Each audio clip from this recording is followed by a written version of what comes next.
Hello बच्चों, आपको स्वागत है जय मां शारदे मैथमेटिक्स कोचिंग सेंटर के यूट्यूब चैनल पर। आज हम आपको श्रम विभाजन, जाति प्रथा और श्रम विभाजन के बारे में पढ़ाएंगे, जो 10th क्लास के प्रथम पाठ है। और कल हम इस वीडियो में, इससे पहले एक बार वीडियो हम डाले थे, उस वीडियो में 10 तक रेमडी कंप्लीट करा दिए थे। अब इसमें हम आगे देखेंगे 10 से आगे। ठीक है, पहला सवाल है, प्राथमिक शिक्षा प्राप्त करने के बाद अम्बेडकर उच्चतर शिक्षा प्राप्त करने के लिए, ठीक है, कहाँ गए? ऑप्शन ए में इटली, ऑप्शन बी में है दक्षिण अफ्रीका, ऑप्शन सी में न्यूयॉर्क, ऑप्शन डी में दक्षिण कोरिया। इसका करेक्ट आंसर हो जाएगा ऑप्शन सी। ठीक है, करेक्ट आंसर क्या हो जाएगा? ऑप्शन सी इसका करेक्ट आंसर हो जाएगा, याद रखिएगा।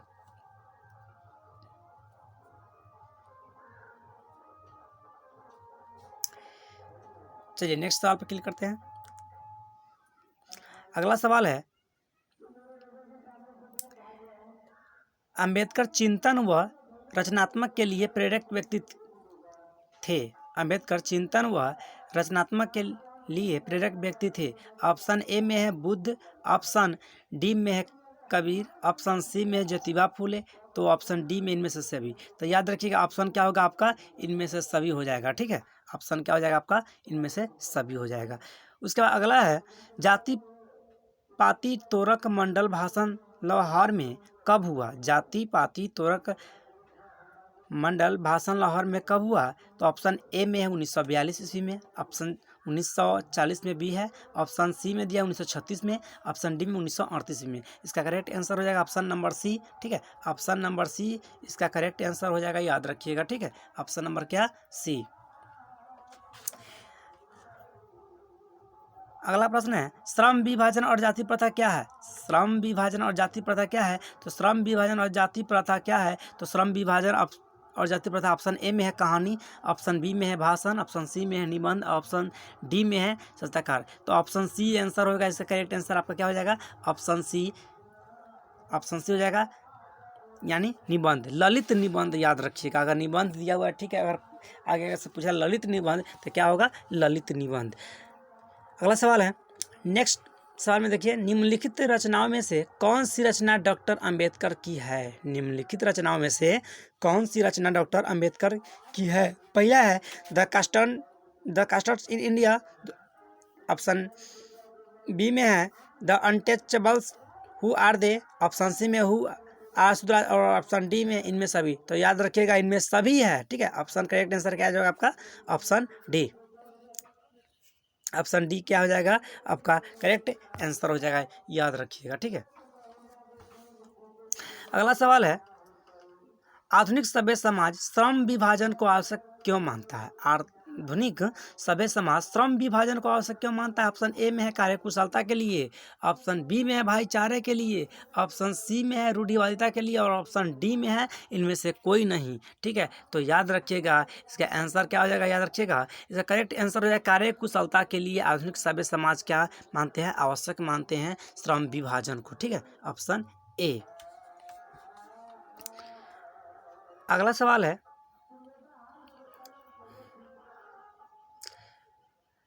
श्रम विभाजन और जाति प्रथा, श्रम विभाजन और जाति प्रथा, ठीक है, श्रम विभाजन और जाति प्रथा पाठ बाबा साहेब के किस भाषण का संपादित अंश है? तो हम बताए थे, याद रखिएगा, हम बताए थे इनहिलेशन ऑफ कास्ट। तो क्या होगा? इनहिलेशन ऑफ कास्ट, इसका क्या हो जाएगा? करेक्ट आंसर हो जाएगा, यही होगा आपका करेक्ट आंसर। ठीक है,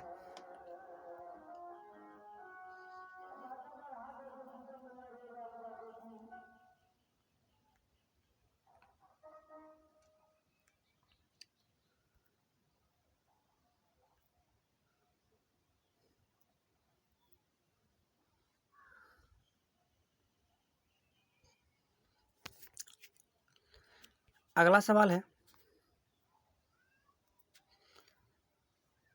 देखिए अगला सवाल, अंबेडकर के भाषण इनहिलेशन ऑफ द कास्ट को किसने हिंदी में रूपांतरित किया था? तो ऑप्शन ए में ललित सिंह यादव, ऑप्शन बी में किशोरी लाल, ऑप्शन सी में है मोहन वाजपेयी, और ऑप्शन डी में इनमें से कोई नहीं। तो याद रखिएगा आपका करेक्ट आंसर हो जाएगा ऑप्शन ए ललित सिंह यादव। ठीक है, ऑप्शन ए में हो जाएगा ललित सिंह यादव, आपका करेक्ट आंसर हो जाएगा, याद रखिएगा। ठीक है, अगला सवाल, अंबेडकर का जन्म किस परिवार में हुआ था? तो याद रखिएगा से ऑप्शन सी में आंसर हो जाएगा दलित परिवार में हुआ था। और पूछा जाएगा कहाँ, तो महू के मध्य प्रदेश में। कब? 14 अप्रैल 1891 ईस्वी में। अगला सवाल है, लेखक को किस युग में कहाँ पर विडंबना दिखाई दी है? तो ऑप्शन ए में जातिवाद में, ऑप्शन बी में नारीवाद में, ऑप्शन सी में निरीवाद में, ऑप्शन डी में है परिवारवाद में। तो याद रखिए जातिवाद में ही ऑप्शन ए आंसर इसका करेक्ट आंसर हो जाएगा। ठीक है, ऑप्शन ए में जो दिया हुआ है करेक्ट आंसर हो जाएगा जातिवाद में।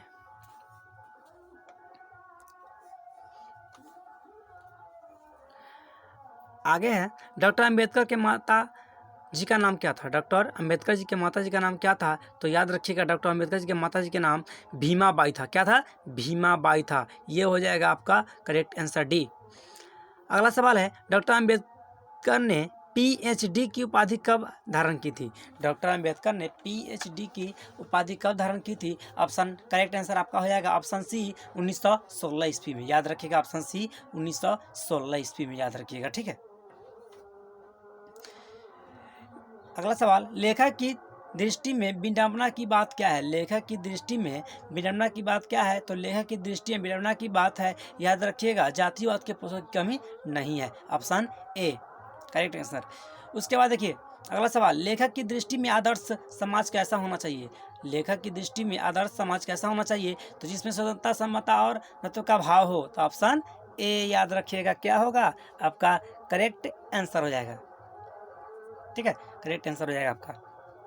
अगला सवाल, लेखक बेरोजगारी का प्रमुख और प्रत्यक्ष कारण किसे मानते हैं? तो अशिक्षा को, जनसंख्या को, जातीय प्रथा को, उद्योग धंधों की कमी को। तो किसे मांगते हैं?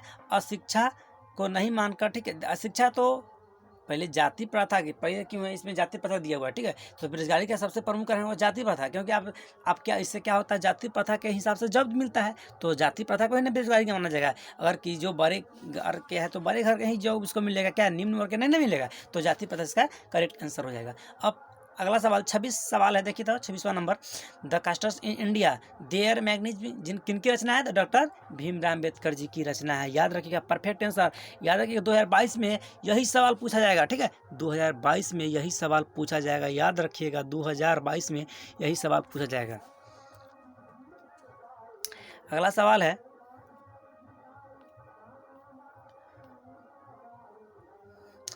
आर्थिक पहलू से भी जाति प्रथा है। आर्थिक पहलू से जाति प्रथा क्या है? तो आंसर इसका हो जाएगा ऑप्शन बी हानिकारक है। ठीक है, डॉक्टर भीमराव, अगला सवाल है, डॉक्टर भीमराव अम्बेडकर का जन्म कहाँ हुआ था? डॉक्टर भीमराव अम्बेडकर जी का जन्म कहाँ हुआ था? तो महू के मध्य प्रदेश में हुआ था। करेक्ट आंसर आपका हो जाएगा क्या? Option number A. ठीक है, ऑप्शन नंबर ए हो जाएगा करेक्ट ऑप्शन हो जाएगा, याद रखिएगा।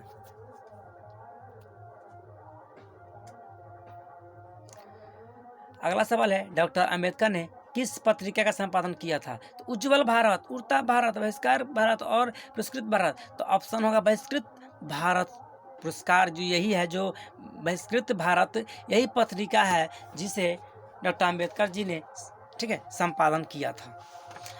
अगला सवाल, भारतीय संविधान, ठीक है, भारतीय संविधान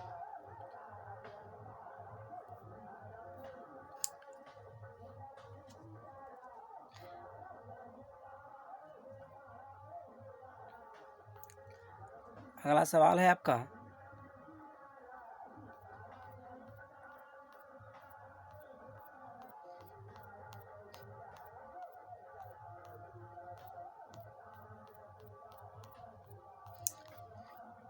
रुक जाइए।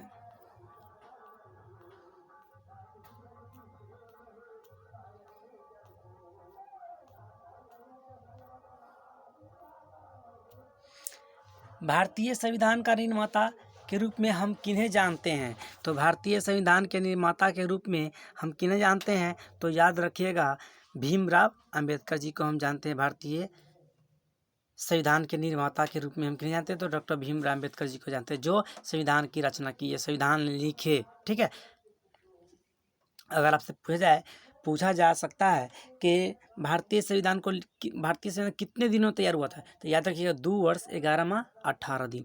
अब देखिए ये आपका प्रथम पार्ट जो जाति प्रथा, श्रम विभाजन और जाति प्रथा था 10th क्लास के गोधुली के प्रथम पार्ट। ये हम पूरा आपका 1 नंबरी करा दिए, ठीक है। 10th क्लास का पूरा ये 1 नंबरी हम क्लियर करा दिए हैं प्रथम पार्ट का। अगला पार्ट हो जाएगा नाखून क्यों बढ़ते हैं, ये भी पार्ट हम अगले वीडियो में क्लियर करा देंगे। सब्जेक्टिव प्लस ऑब्जेक्टिव दोनों साथ करा रहे हैं। अगर आप लोग इस चैनल पर नए हैं तो चैनल को सब्सक्राइब कर लीजिए और बेल आइकन बटन को प्रेस कीजिए, क्योंकि जो भी वीडियो मैं अपलोड करूंगा सबसे पहले आपको इसको नोटिफिकेशन मिलेगा और आप देख पाइएगा। और क्या कीजिए, अगर अच्छा लगे तो सब्सक्राइब कीजिए नेक्स्ट, ठीक है। सब्सक्राइब कीजिए, स्किप मत कीजिएगा, पूरा देखिए, शेयर कीजिए दोस्तों के साथ, क्योंकि ये विषम परिस्थिति है। कोरोना वायरस से लॉकडाउन पूरा लगा हुआ है, शिक्षा व्यवस्था पूरा बाधित है और हम ऑनलाइन आपको पढ़ा रहे हैं, ठीक है। तो ये पूरा आप ध्यान दीजिएगा अच्छा से। मिलते हैं नेक्स्ट वीडियो में, ठीक है।